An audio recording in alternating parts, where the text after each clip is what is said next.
Sadio Mané, fils de génie, enfant de la déesse qui t'a mis au monde, qui t'a appris à jouer au football comme ça. Merci, merci. Voilà, les gars, vous savez quoi, la dernière fois quelqu'un l'a demandé, voilà. Et ce qu'ils ont fait là aujourd'hui, merci, dans ce sens-là. Merci à vous, les gars. Sénégalais du nord au sud, de l'est à l'ouest, du centre. Aujourd'hui, c'est notre moment. Cette année, c'est notre CAN, c'est notre moment. Il ne faut pas qu'on la laisse passer. Parce que en 2019, on était là. On a déjà été là en finale. Là, ça va être la troisième fois qu'on est là. Et pour concrétiser le travail de cette génération-là, il faut qu'on gagne la coupe. Il faut qu'on gagne la coupe. On revient de trop loin. On a été pourris pendant les phases de groupe. On est monté en puissance. Et je pense que tout le monde s'est réveillé. Tout le monde a pris conscience que ce qu'il faisait, c'était pas assez. Tout le monde s'est bougé. Et là, on est là aujourd'hui. Match plein. Match plein. Et c'est difficile d'analyser ce match-là parce que émotionnellement, c'était tellement dans le match que si tu prends pas un second visionnage, c'est compliqué. Mais aujourd'hui, il y avait tout. Il y avait tout. Il y a de petites choses qu'on peut dire pour améliorer, pour essayer, parce qu'en finale, ça va être peut-être un autre niveau. Cameroun, s'ils sont chez eux, ça va être compliqué. Égypte, ça peut être compliqué parce que c'est des gars qui aiment dégueulasser le match. Mais des petites choses à ajuster, parce que j'en parle parce qu'il faut analyser techniquement, mais sinon, je suis content du match. Les petites choses à ajuster, c'est Bamba Dieng, dans sa position de joueur sur le côté, il est bon offensivement, mais pas défensivement. C'est-à-dire qu'il participe à déséquilibrer un peu l'équipe. Et c'est pas méchant ce que je dis juste les petits trucs qu'il faut améliorer, comprenez-moi. Je veux dire que, vu qu'il va pas au pressing, quand le ballon est dans les pieds adverses, t'as nos deux milieux qui sont Kouyaté et Gana Gueye, qui eux aiment aller au pressing. Et donc du coup, ils le dépassent, donc ils sortent de leur ligne pour aller presser. Mais s'ils sont pris à revers, on a deux lignes qui sont déjà éliminées. Donc lui, s'il peut aller tout de suite au pressing pour faire un tampon, ça permet aux autres de pas se livrer tout de suite et d'avoir une sécurité derrière. C'est une des seules choses qui a réglé parce que sinon, dos au jeu, Bamba Dieng permet au Sénégal de se retourner et de monter le bloc parce que on l'a vu, action, contrôle orienté, je laisse le gars derrière moi, il fait faute, je peux remonter. Il est très intéressant, il fait des bonnes remises quand il est dos au jeu. Donc, joueur très intéressant à suivre. Mais Sadio Mané. Et by the way, juste une petite parenthèse avant que je continue là-dessus, pour mes Parisiens, je sais ce qu'on vit en ce moment, mais je peux pas accumuler le stress du Sénégal et du PSG en même temps, genre, j'ai un seul cœur. Donc, pour l'instant, je me concentre sur la CAN, mais je parlerai de notre équipe bientôt. Mais donc, Sadio Mané, il joue avec une classe folle, intersidérale. Le mec, tu vois, on a l'impression que tu joues avec tes enfants, Sadio. C'est terrible. Tu donnes le ballon à ce gars, il accélère, mais le calme qu'il a pour mettre le piqué, oh là là là là là là, quel joueur, mais quel joueur on a. Classe mondiale, je t'aime. Sadio, je t'aime.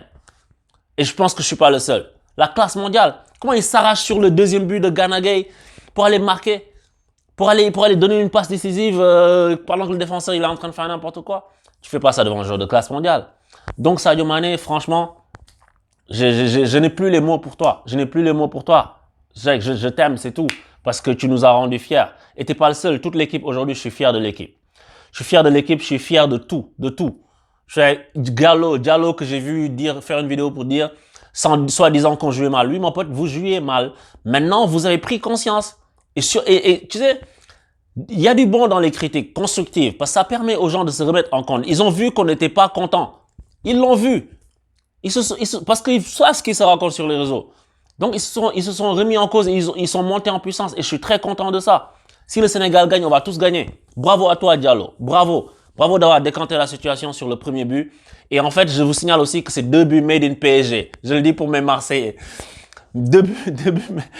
Non, mais waouh. C'est tellement d'émotion, en fait, quand tu passes comme ça dans un match avec beaucoup de rythme en première mi-temps.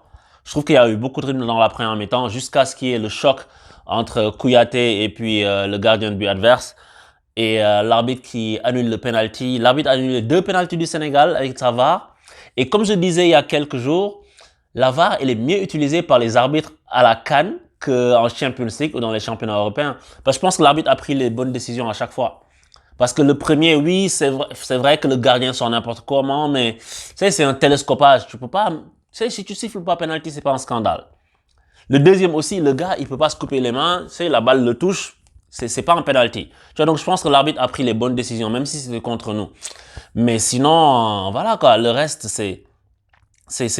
j'ai trouvé du jeu. Les gars se faisaient des passes. À part ce que je vous ai dit sur le côté un peu où des fois on est déséquilibré parce que Si Bamba Dieng ne fait pas la pression, si les attaquants ne font pas la pression, nos milieux, vu qu'ils ne veulent pas qu'on soit assiégés, ils montent, ils peuvent se faire prendre dans leur dos. C'est ça, et puis les centres à améliorer. Bouna Sarr, tu as 10 minutes pour centrer, applique-toi. Ça, c'est juste des tips pour le prochain match. Appliquez-vous, parce que celle-là, elle ne nous échappe pas. Elle ne nous échappe pas. On se souvient tous de notre première finale, quand on loupe le penalty. Deuxième finale, quand on se fait battre il y a 3 ans. Cette année, elle est à nous, les gars. Parce qu'il faut concrétiser tout ça. Aliou Cissé, bravo à toi. Bisous, Aliou Cissé. Je te suis tombé dessus pendant très longtemps, à juste titre. Je ne retire rien de ce que j'ai dit avant. À juste titre. Mais là, tu es revenu en finale. Et tu es en passe de faire quelque chose d'historique pour le pays. Et on doit te féliciter pour ça. On doit rendre à César ce qui appartient à César. Quand Aliou Cissé fait des choses qui ne sont pas bonnes, il faut lui dire. Quand Aliou Cissé fait des choses qui sont bonnes, il faut lui dire. Là, aujourd'hui, on a vu ce qu'on attendait. Moi, en tout cas, moi, j'ai vu ce que j'attendais du Sénégal. À quelque chose près. Tu vois, il faut peut-être améliorer la transmission dans les 35 derniers mètres parce que des fois, il y a des déchets techniques. Des fois, les passes sont là-bas, les centres ne sont pas encore bons. Mais c'est des petites choses. Mais il faut les améliorer parce que tu vas tomber sur un niveau un peu plus haut quand tu arrives en finale. Mais je suis très fier de vous. Je suis très fier de vous et je pense que tout le pays est très fier de vous. Et cette analyse-là, aujourd'hui, elle est moins technique que émotionnelle, tu vois, émotive, je dirais. Parce que c'est tout ce que ça représente. C'est tout le soulagement que ça représente d'arriver en finale encore une fois. Et j'ai envie de vous dire, j'ai envie d'aller regarder ça avec mes compatriotes au pays, quoi. Une finale comme ça. Parce que ça, c'est historique. Encore une fois, cette année, il y a un ami qui me regarde, qui m'avait dit, cette année, on la gagne. J'espère que tu as raison. J'espère que tu as raison. Je sais que tu n'as pas aimé quand j'ai critiqué Aliou Cissé, mais j'avais raison de le faire. Mais j'espère que tu as raison et que cette année, elle est à nous. Donc, c'est ça, Sénégal, continuez comme ça. Je suis très, très content. Je sais même plus quoi dire parce que il y a des choses qu'on pourrait dire, il y a des choses qu'on pourrait changer, mais overall, je suis satisfait. Tu vois, overall, je suis satisfait. L'homme du match, mais je sais même pas qui je vais mettre parce qu'il y en a tellement, mais Sadio Mané, t'es un grand malade. T'es un grand malade. T'es l'homme du match. Chaton du jour, il y en a pas. Il y a pas de gagné du jour Sadio Mané, il y a pas de chaton du jour. Il y en a pas du tout. Et la note du match te donne un 7 ou 8. Allez, entre 8. Allez, on va dire 8 parce que le rythme qui était mis était bon. Et ensuite, on va voir ce que ça va donner pour la suite. Mais bravo à tous. Je suis à court de mots tellement je suis ravi de voir ça. Je suis ravi de voir ça. C'est ça le Sénégal. Maintenant, faut pas se reposer sur les lauriers. Faut pas penser que ça va être facile ou quoi que ce soit. Je sais qu'aucun Sénégalais va penser ça. Maintenant, c'est le Cameroun ou l'Égypte. Et peu importe l'équipe sur laquelle on va tomber, il faut y aller à fond. Djadjouf.